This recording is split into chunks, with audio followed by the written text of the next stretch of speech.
So my last meditation retreat, there was a moment when I was meditating in my room. There was rain outside, and for a little while, it seemed like my awareness of the rain was where the rain was. Nice. That is a key insight. Well, yeah, but then it faded, and then I thought, how do I know I wasn't just being a crazy person at that moment? And that's my question to you, is like... Well, that's actually the scientific model. So here's the weird thing about the scientific model of the brain. Yeah. The scientific model of the brain says this is all a sort of a highly artificial, put together, highly processed, three-dimensional construct Right. in a brain somewhere. Right. Where that brain is, we're not exactly sure. That becomes philosophically very problematic. Wait, what do you mean by that? I mean, most people feel pretty confident that their brain is inside their heads. Unless you understand the scientific model. Well, in other words, there's information that is input for the brain, and in that sense, part of the brain's own information processing that is outside of the brain. Is that what you're saying? No. Okay. What I'm saying is this is basically a hologram constructed in a brain somewhere. All of it. That's what the scientific model says, right? All of this is a hologram in a brain somewhere. It clearly is not this brain I think is here, because these are experiences. Atoms don't have experiences. That doesn't make any sense. Molecules don't have experiences. They're not conscious things we don't think. So when we talk about a sort of materialist perspective on the reality, we forget the fact that we are modeling a material reality with and hyper-processing it in all these elaborate ways that, you can show how we process visual stuff and how we process auditory stuff and tactile stuff to come up with something that clearly is none of those things from a materialist point of view. So the entire sphere of experience is the construct in a brain somewhere. That's what science says, weirdly enough. I mean, that's the scientific model. Why do you keep saying a brain somewhere rather than in my brain? Well, but where? So this is the construct in the brain. Where's the brain? I don't think it matters how many times I point to my head and say it's in here. I don't think that's going to sway you. But it's what most people would say. I mean, why are you so? What do you mean when you say there's a brain somewhere else? Well, it's not this brain. This is the construct, right? So there's no red from a material. Well, okay. I mean, are we distinguishing? Is this the mind-body issue? I mean, are we distinguishing? Yeah. We're distinguishing between subjective experience, which all of this awareness is. All colors are a hyper-processed subjective experience. From a sort of materialist point of view, there's just frequencies of oscillating photons at some energy, level or whatever. But red is not a material thing. Neither is sound. Right. Subjective experience. Things, right. Neither are tastes. It's not like these things actually taste like that. That taste is a hyper-processed construct. Yeah, no, I get that. But the entire thing is that. I get that. The entire thing is that. It's not strange to be having thoughts here or notice that the rain is experienced where the rain is, because of course that's where the rain is being experienced. That's where the brain's creating the images. Well, no, I mean, the conventional view is the rain is being experienced where the sound waves initiated by the rain hit your brain. Yeah, but this isn't the brain it's hitting. It's hitting a brain somewhere, but not this one. Well, okay, but here we're getting to a point of a point that is not universally accepted. I mean, let me just say, your point about, hey, the experience of red is not a physical thing. That is a fairly widely accepted point, that there's this distinction between subjective experience and what we think of as the physical world. A lot of people, I accept that distinction, but only from a materialist point of view. So you could go totally the other way, and you could say, this is the foundation of experience, is the sensate world, from which we extrapolate all these materialist conceptions that we can't actually experience. So you could, in other words, you could say consciousness is more fundamental than the physical world. Well, that's an old debate. But, right. But from a positive point of view, this happens to be darn useful and very empowering, regardless of any questions of ultimate truth. Okay, but you acknowledge that the conventional view among people who grant the distinction between the kind of seemingly immaterial subjective world of subjective experience and the material world, the conventional view is that the subjective experience gets generated in this physical brain. I mean, you almost act as if you're surprised that I hold that view, but that's what people think. Well, why? Right, and it was very bizarre. So it's interesting. So you hold one view of this construct until you get right here, and then you adopt a totally different view. Except that view would change. So, for instance, is this me? well, if I cut off my fingernail, suddenly that's not me, and it becomes not me, but then it was me. So we do this bizarre dance where we're constantly drawing this line. So you're saying, this is not real. This is all the construct until you get to right here, and suddenly the sense of constructedness ends, which is not a strict interpretation of the modeling function of a brain. So it would say this is also construct as much as right here is. So we would say construct, not construct, not construct, right? Except that, no, all construct from a materialist point of view. Okay. But the real, so materialists would say the real stuff is out there. It's all inferred, implied, it's wavicles, it's Schrodinger equations, it's particles and bosons and all this stuff, none of which have any consciousness.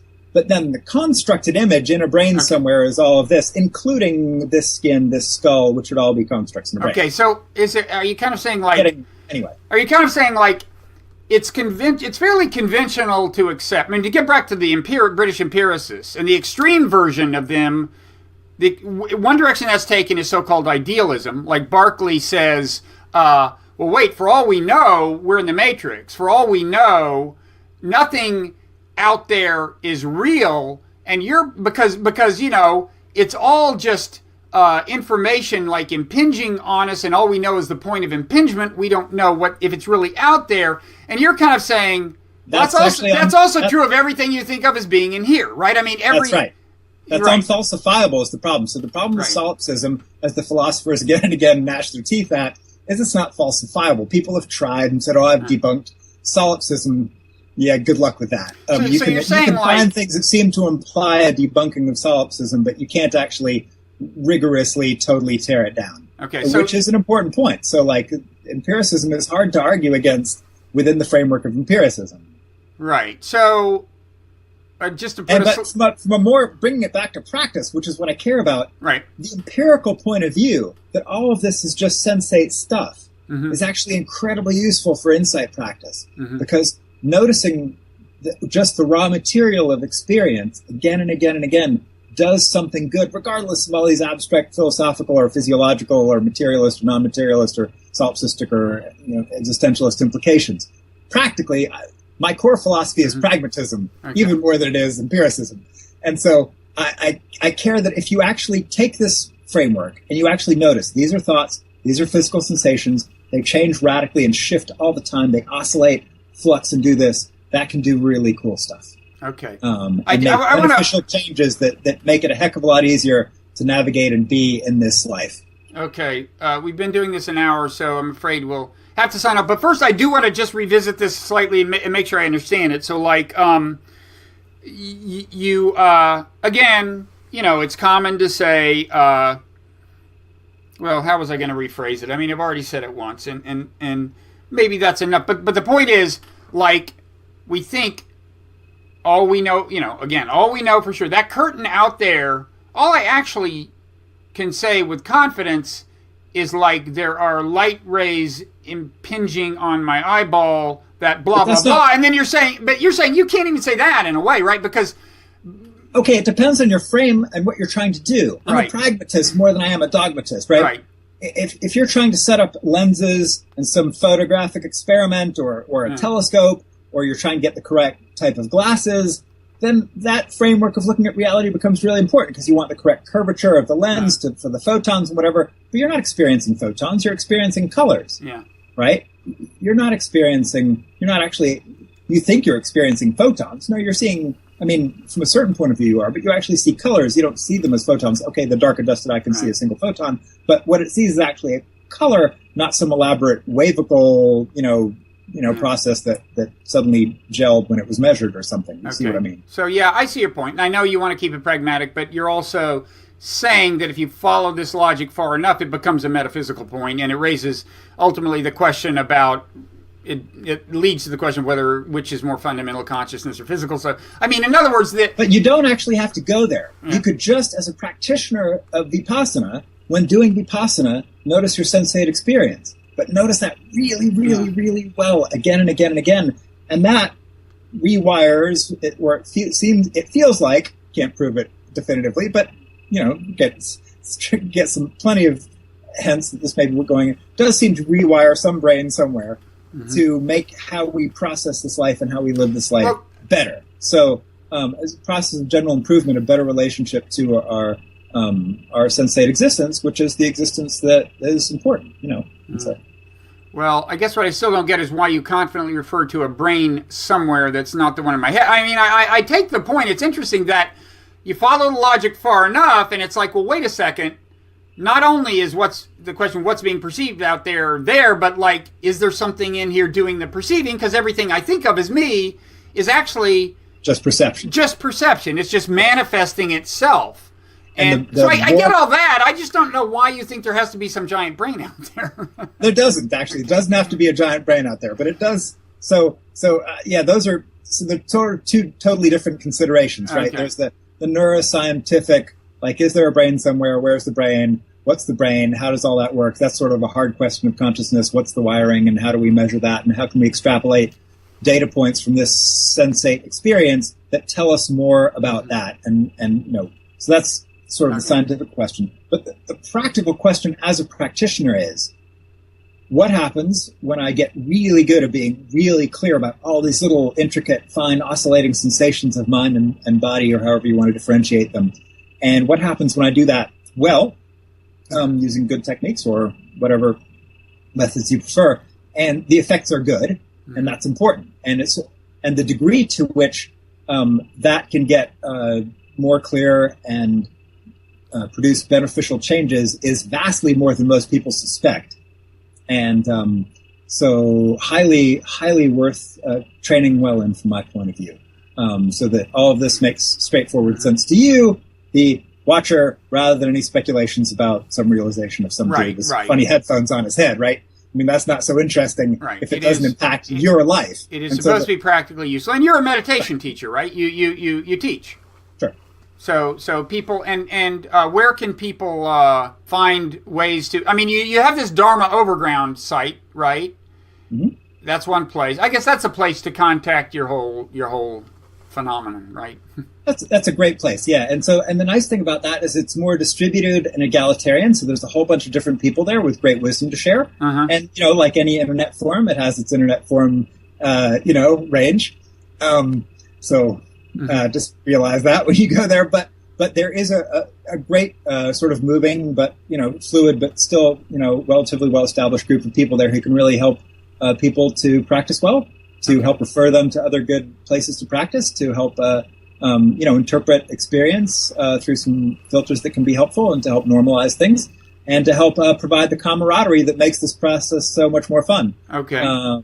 So interested people should go to Dharma Overground. Your book is Mastering the Core Teachings of the Buddha. And just to recap, like I would, we never get as far in a good conversation as you would hope, because there's so many interesting things to stop and talk about. And we haven't gotten much into the practical implications or progress down the path per se. But let me recap what I think we've achieved this time, and then maybe we can talk about the other stuff on another occasion. There is a kind of a systematic path, a meditative path within the Vipassana tradition, and it doesn't just involve like feeling better and better. It's like the idea is that you are actually apprehending reality more clearly in some very subtle senses, and the claim is that these three things we've spent at least some time on, mainly we spent time on impermanence and dukkha, or suffering. We spent a lot of time on not self last time.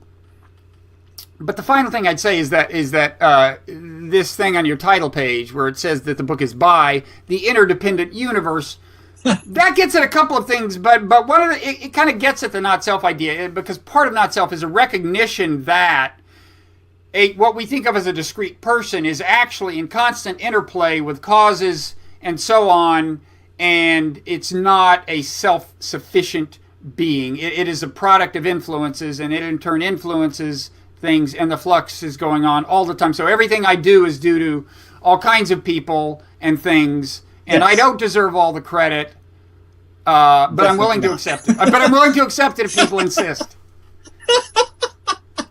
Yeah, it is totally absurd. I mean, the number of causes, the conditions that led to the book are, gigantic and beginningless as far as we can tell, probably. So thanks to all my teachers, thanks to all the people who help support practice, and parents and family, and everyone who helped with monasteries, and Right. and the meditation centers and everything else along the way that Right. led to that book arising. So anyway, All any of us do is mediate influence. And congratulations on doing a good job of that so far, apparently, Daniel. And maybe we'll talk down the road. Thanks a lot. fun stuff. Yep.